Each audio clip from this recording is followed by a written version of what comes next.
जय माता दी, राम राम सीताराम।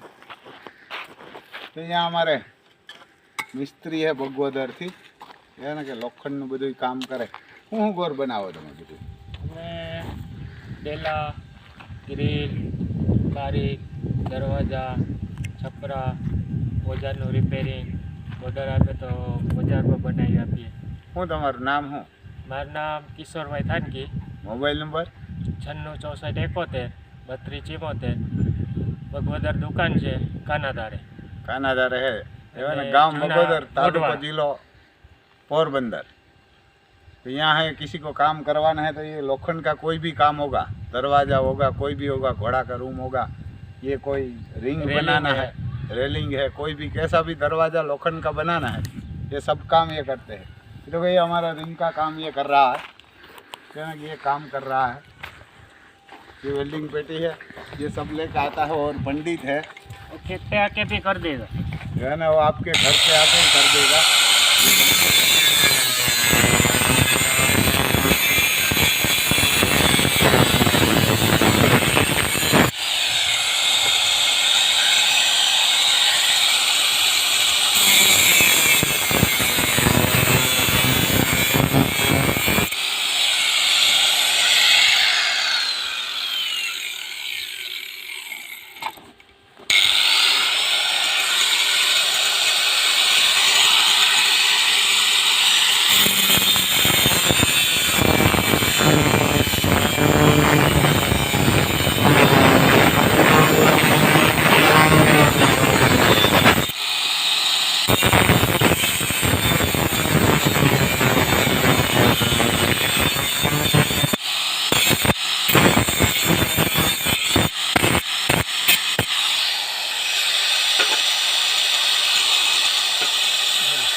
ऐसे ये गोड़ाई में कटिंग करना पड़ता है। एक गोड़ पाइप है तो यहाँ क्या ना कि ऐसे ये कटिंग करना पड़ता है दोनों साइड, क्योंकि वो पाइप में बैठेगा नहीं फिर, मगर ये तो गोड़ उसके पाइप है डिग्री ना, में काटना पड़ेगा।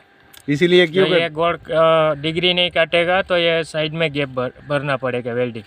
ये साइड से काट देगा दोनों और पाइप में सीधा बैठा देगा, क्योंकि ये घोड़ा के लिए गोड़ पाइप ही चाहिए। सीधा पाइप अच्छा आप लगाएगा तो घोड़ा को शॉट लगती है, इसीलिए गोड़ पाइप ही चाहिए इसमें। ये हमारी रिंच है, मेरे हिसाब से 80 फुट है, क्या ना कि 80 फुट है उसकी चौड़ाई। हर तरफ से 80 फुट है, बीच में ये यहाँ 40 फुट है, 40 फुट के आसपास ये गाढ़ा है, 40 फुट है यहाँ से। ये साइड भी 40 फुट है और ये साइड भी 40 से, ये साइड भी 40 से, ये चारों तरफ 40 फुट है। तो ये 80 बाई 80 की है, तो इतनी होगी। बड़ी भी बना सकते हैं आप, लेकिन छोटी होगी तो थोड़ा दौड़ सकते हैं, कभी कभी खड़ा भी रह जाता है, फिर खड़ा भी रह जाता है। ये हमारा यहाँ से गेट है घोड़ाओं के लिए आने के लिए। यहाँ दरवाज़ा अभी तो बना नहीं है, ये दरवाज़ा बनेगा तो यहाँ 2 दरवाज़ा बनाएंगे। तो ये बड़ा बनाया है हमने तो, क्योंकि इसके अंदर ट्रैक्टर और डंपर ट्रक कोई भी आ सकता है। ये बालू भर के आना पड़ता है, तो हमारे बालू भी बाहर से आती है। हमारे खेत में तो ब्लैक मिट्टी है। और एक साइड दीवार है, ये थोड़ा है मेरे हिसाब से 15-20 फुट की दीवार में भी गोड़ाई है। इधर पास में रास्ता है, तो यहाँ ये गेट बनाएंगे और यहाँ एक और भी गेट आएंगे। ये एक पिलर में 2 गेट आएंगे और ये यहाँ से भी घोड़ा आ सकता है। यहाँ से तो ये छोटा दरवाज़ा है, मेन गेट नहीं है, तो नहीं निकालते। तो ये आने जाने के लिए रखा है। यहाँ से ज़रूरत पड़ेगी तो यहाँ भी घोड़ा रख सकते हैं, ऐसा नहीं है। ये हमारी लक्ष्मी कदम है, क्या लक्ष्मी कदम है। ये अभी चेक करवाया था तो खाली है।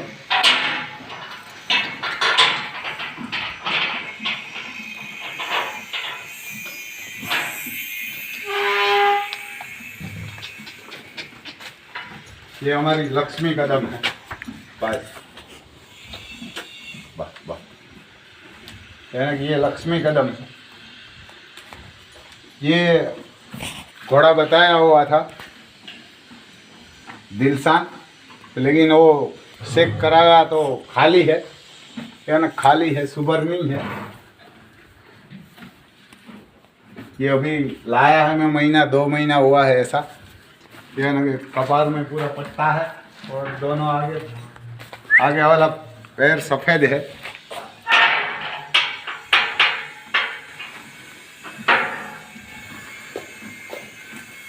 ये बाहें के आसपास की है, और बाकी तो पक्का मापेंगे तो मालूम होगा कितनी है कितनी नहीं है। पूरी ब्लैक है। तो कोई लोग बोल रहा है राम भाई आप नया मोबाइल लीजिए। यार नया मोबाइल तो किसान के पास तो ऐसा मोबाइल ही होता है भाई, किसान के पास बड़ा मोबाइल नहीं होता। हम तो जब ये बंद हो जाते हैं मोबाइल, कहाँ पानी में गिर जाते हैं, कहाँ टूट जाते हैं, तभी दूसरा लेते हैं, क्योंकि हमारे पास इतना पैसा नहीं होता है मालधारी के पास। तो कोई लोग बोलता है हम भाई दिखाई नहीं देता पूरा, तो आप नया मोबाइल खरीदिए। ये हमारी लक्ष्मी है। हाले ये हमारी लक्ष्मी है, ये देवमणि है, बढ़िया। ये प्रभात की, डायरेक्ट प्रभात की बेटी है, और हमारे महादेव की माँ है। और कन्हैया से 7 मंथ, 7.5 मंथ के आसपास की सुभर है, और कुमैद है, बढ़िया। हट्टी कटी भी है, यानी हट्टी कटी भी बढ़िया है। और पीछे वाला 2 पैर इसका सफ़ेद है, और कपार पे एक फूल है। ये कुमैद है, आपको हो सकता है क्योंकि रूम पूरा पैक है तो इसमें कम दिखाई देगी। ये भी 62 प्लस इतनी हो सकती है, 63 के आसपास। पूरा पक्का माप तो नहीं है, कोई 62 बोलते हैं, कोई तो 65 भी बोल देते हैं, इतनी तो नहीं है। लेकिन ये इसका कागर, वो भी जहाँ से आई से वहाँ से है पूरा उसका पिताजी का, प्रभात का जो देव का पिताजी है, वो हमारी लक्ष्मी का भी पिताजी है, जो छोटू भाई के पास था देव, अभी तो चला गया है पंजाब में। ये उसकी बेटी है, और वापस भी सुबर है ना, वापस भी सुबर है। वो हमारी अंजलि अजय भी है, उसके साथ आई थी, तो इसने एक बच्चा दे दिया, ये तब सुबर थी। और वापस हमने कन्हैया बताया हुआ है पोपट भाई का, और 7.5 मंथ के आसपास ये सुबर है। ये रूम तो नर घोड़ाओं के लिए बनाया हुआ है, लेकिन हमारे पास अभी तो कोई बड़ा नर नहीं है। एक है अर्जुन, लेकिन वो भी बड़ा तो नहीं है, 2.5 साल के आसपास का है।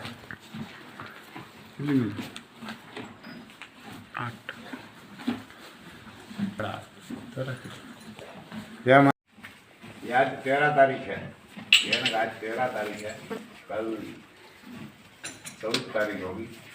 तिहर हमारे इधर बोलते हैं। ये सब लोग पतंग बहुत उड़ाते हैं। ये पतंग उड़ाते हैं तो ये पक्षी बहुत मरते हैं, पक्षी भी मरते हैं। और कोई नौकरी पे जाता है, कोई छोटे मोटे लोग बाइक लेके जाता है, कोई पैदल जाते हैं, कोई साइकिल लेके जाते हैं, यो भी उसमें गरा रेत के मर जाते हैं। तो ये आपका बच्चा मरेगा ना, तब आपको पता चलेगा आपकी लड़की मरेगी, आपका लड़का मरेगा। सिटी वाला को मैं यही बोल रहा हूँ, सबको बोल रहा हूँ, सिटी वाला को नहीं, छोटे मोटे बड़ा सबको। यही तब आपको पता चलेगा। हमारे जामनगर में हमारा मित्र एक दिन जो हमारा महाकाल घोड़ा आया था ना, उसके साथ किशन करके आया था। उसका भाई आज से 20 साल पहले ऊपर ढाबा से गिर गया था, मर गया। वो पटेल कॉलोनी बोलते हैं जामनगर में, वहाँ पटेल कॉलोनी पूरी कॉलोनी में बंद हो गया ये पतंग उड़ाने की। कोई ऐसा पैदावारी है राक्षस जैसी, वो उड़ाते हैं, बाकी कोई नहीं उड़ाता। उसको हर साल याद आती है उसका भाई, क्योंकि वो ढाबे से गिरा हुआ था दूसरी मंजिल से। तो ये छोटा बच्चा था 15-16 साल का। तो ये सब वो कभी पतंग नहीं उड़ाएगा, किसी को बोलेगा भी नहीं। जब आपका मरेगा ना तब आपको पता चलेगा। मैं तो वही भगवान से दुआ करता हूँ किसी का ना मरे। लेकिन आपके पास तो ज़मीन होगी, जायदाद होगी, फैक्ट्री होगी, दुकान होगी, ऑफिस होगी, सब होगा। आप मर जाएगा तो कोई बढ़िया काम होगा, पतंग उड़ाते उड़ाते। आपका बच्चा मरेगा तो भी बढ़िया होगा, हमारे को कोई प्रॉब्लम नहीं। लेकिन जो जिसके पास कुछ नहीं होता, सिर्फ उसकी माँ के आने के इंतजार में जिंदा रहते हैं बच्चे, जो पक्षी होता है उसको पिताजी भी नहीं खिलाते, कोई कोई खिलाता है, बाकी तो माँ ही खिलाती है उसको। उसके पास कोई ज़मीन नहीं, कोई जायदाद नहीं, कोई बैंक बैलेंस नहीं, कुछ नहीं होता। वो मर जाएगी ना तो उसका बच्चा भी वहाँ तड़प तड़प मरेगा। आप मरेगा तो आपकी बीवी पास होगा, आपके भाई होगा, आपका बाप होगा, माँ होगा, ससुराल होगा, साला होगा, सब होगा, तो कोई प्रॉब्लम नहीं आएगी। लेकिन जो मरेगा ना, पक्षी मरेगा ना, तो उसका बच्चा होगा ना 2 3 4, वो तड़प तड़प मरेगा। आपको ही भगवान नहीं छोड़ेंगे, वो मारेगा, जरूर मारेंगे, कैसे भी मारेंगे। वो भगवान किसी को सामने आके गोली नहीं मारते। वो भगवान कोई ना कोई आपको दर्द देगा, कैंसर देगा। कोई कोई लोग बोलते हैं इतना ये बढ़िया आदमी है, इसी ने कुछ नहीं किया तो भी ये इसको कैंसर हुआ है, इसको डायबिटीज हुआ, इसको वो हुआ, ये हुआ। लेकिन उसने जब पतंग उड़ाई ना तो सबको मारा। आप खाना खाइए, मजा कीजिए, कोई भी खाना है, कोई रिश्तेदार के घर जाए, ये पतंग मत उड़ाए। हमारे घर पे सो मना ही है, मेरे भी 3 लड़का है, कभी नहीं हमारे घर पे पतंग आई नहीं। आएगी ना तो भी हम लड़के को बोलेंगे कि ये कभी उड़ाना ही नहीं चाहिए। हम कहाँ गया होगा, हम मर जाएंगे, पतंग में आ जाएंगे, तो अब क्या क्या होगा। तो आपके पास तो ज़मीन है, जायदाद है, सब है, गाय है, भैंस है, घोड़ा, सब है, तो उसके पास तो कुछ नहीं होता। खाने के लिए एक टाइम का भी नहीं उसके पास होता, पानी भी नहीं होता। वो माँ का ही सिर्फ इंतजार करते हैं बच्चे। तो आप सबको ये रिक्वेस्ट से हाथ जोड़ के कि भाई किसी का बच्चा मारने के लिए आपको किसी को हक नहीं है, हिंदू होगा, मुसलमान होगा।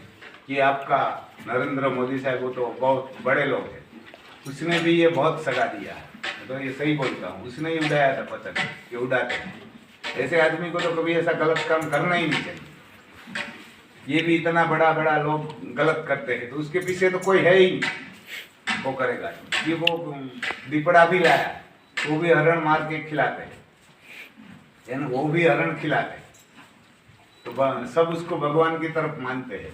भगवान किसी को मारते नहीं, तो भगवान के तरफ मानना ही नहीं चाहिए। जो पतंग उड़ाते हैं किसी को मारते हैं, कि किसी को मारने के किसी को हक नहीं है। हिंदू हो गया या मुसलमान होगा, कोई भी होगा, उसका कोई अपराध नहीं होता और आप मारते हैं। और आपके मौत शौक के लिए, सिर्फ आपको मौत शौक के लिए आप किसी को पूरा परिवार उजाड़ देते हैं, तो आपका परिवार जरूर उजड़ेगा। आपके घर में कहाँ कोई करोड़ों का नुकसान आएगा, कहाँ आपका भाई मरेगा, भतीजा मरेगा, कोई भी मरेगा, आज नहीं तो कल। क्योंकि भगवान की अदालत में किसी को झूठ चलता नहीं। वहाँ तो आप जो काम करने वाला है ना, उससे पहले उसको मालूम हो जाता है, मैं इधर खराब करूँगा, आप खराब करेंगे, तब दूसरे लोग को पता चलता है, किसी को चलता है, किसी को नहीं चलता। लेकिन जब आप काम करने होते हैं ना, उससे पहले भगवान को तो पता चलता है कि ये आदमी को ये काम करना है, वो करेगा ना, तो वहाँ सीधा लिख के रखते हैं। वहाँ कोई जज नहीं होता, वहाँ कोई वकील नहीं होता, वहाँ सीधी सजाई होती। तो आपको ज़रूर मिलेगा। मैं तो ये सबको रिक्वेस्ट करता हूँ। ये जो विजय रूपाणी था, उसने भी पतंग उड़ाया था, ढाबे पे जाके खाना खा के, हम हमारा परिवार पूरा इकट्ठा करके वो पतंग उड़ा रहा, तो सलाह गया ना मुख्यमंत्री से, तो आप भी सलाह जाएगा, ऐसा उड़ा लेंगे। हमारे को कोई ये व्यक्तिगत विरोध नहीं है, लेकिन जो ये गलत करता है उसको गलत बोलना ही चाहिए। कोई भी होगा, राजा होगा या रंक होगा, महाराजा होगा, कोई भी होगा, वो ही बोलेगा। और जो भी इधर यूट्यूब वाले हैं ना, बहुत है इधर, बहुत पतंग चलाते हैं, हमारा लड़का है ऐसे वैसे। हम तो गांव में रहते हैं, गांव में भी जंगल बोल सकते हैं आप, बाड़ी के फार्म पे रहते हैं तो जंगल बोलते हैं। वहाँ कम परिंदे होते हैं, पक्षी कम होते हैं, तो भी हमारे यहाँ मनाई। तो कभी भी पतंग उड़ाना ही नहीं चाहिए। हमारे भी लड़का है छोटा, वो भी उड़ाते हैं, वो भी कभी कभी बोलते थे छोटा था कि हम पतंग लाए, आसपास में सब राक्षस जैसी प्रजा रहती है, उड़ाते हैं, तो हम बोलते हैं ये उड़ाना नहीं चाहिए, ये पक्षी मरेगा। क्योंकि हमारे पास हंसला है, मरघा है, मोर है, सब है इधर, सब पक्षी है। हमारे कुएं में भी रहते हैं, आसपास रहते हैं, हमारे घर पे रहते हैं। छोटी छोटी वो चिड़ियाँ आती है, तो मर जाएगी। तो उसकी माता जी ऐसे बता दी थी मेरी बीवी कि ये कभी नहीं उड़ाना चाहिए, तो कभी नहीं उड़ाते। अब तो बड़ा हो गया तो उसको पता है, वो कोई बोलते हैं तो भी बोल देते हैं कि नहीं वो उड़ाना नहीं है। तो आप सबको यही रिक्वेस्ट है हाथ जोड़ के कि पतंग मत उड़ाए। ये कोई उत्साह नहीं है कि महाभारत रामायण गीता में कहाँ निश्चय आया नहीं है तो पतंग उड़ाना है। सिर पे तो ये शुभ काम करने के लिए होता है। कोई गरीब होगा, कोई गाय होगा, कोई पागल होगा, कोई बेसहारा होगा, उसको आप खाना दिए, रोटी दिए, कपड़ा दिए, आप ये धंधा क्यों करते? बस यही हमारी हाथ जोड़ के रिक्वेस्ट है। किसी को बहुत दर्द तो होगा, लेकिन आपके घर जो आपका बच्चा, आपकी बेटी, आपका पिता, आपकी बीवी, कोई भी मरेगा ना, तब आपको पता चलेगा आपका रिश्तेदार। जय माता दी। बस, काफ़ी नहीं।